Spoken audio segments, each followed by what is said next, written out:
বলো তো, আমার একটা বাচ্চা আর তোমার একটা বাচ্চা সব মিলিয়ে কটা বাচ্চা হবে? দুটো হবে। তুমি কি গর্দভ নাকি? আমরা তো স্বামী স্ত্রী, তাই আমাদের একটাই বাচ্চা হবে। এই এত সকাল সকাল দরজা নাড়াচ্ছে কে? ভাই আমি দুধওয়ালি, দুধ নিয়ে আসছি, দুধ নিয়ে যান। দাঁড়ান আসতেছি। তা কালকে দুধ দিয়ে যান নাই কেন? কালকে আমি অসুস্থ ছিলাম তো, তাই দিতে পারি নাই। শরীর খারাপ ছিল ভালো কথা, গরুর দুধ দিতেন।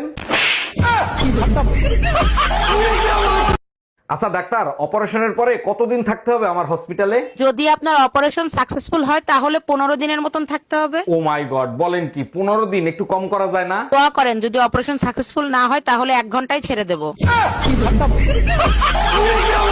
কিরে রাসেল, তোরে আজকে এত খুশি খুশি লাগতেছে, কাহিনী কি? ভাই আম্মা আমার জন্য মেয়ে দেখছে, এই যে দেখেন ছবি অনেক সুন্দর না? মেয়ে তো দেখতে অনেক সুন্দর, কিন্তু মেয়ে তোরে কি দেখে পছন্দ করলো সেটাই তো বুঝলাম না। কই দেখি। আরে গাধা, আম্মা কাল শাড়ি কিনে আনছে, এটা তো সেই শাড়ির গায়ে লাগানো ছবি।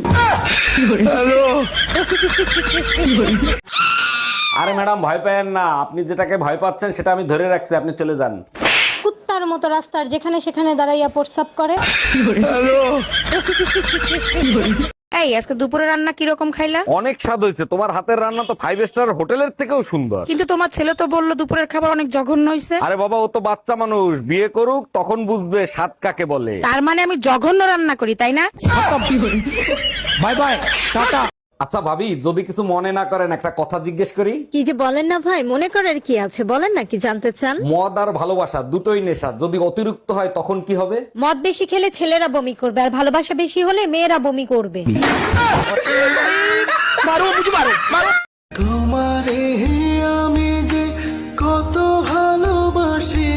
তাই নাকি? তা কত ভালোবাসো একটু শুনি। আর বুঝাতে হবে না, করে জামাই আছে, জানলে সেটা ভাঙ্গা দিবে।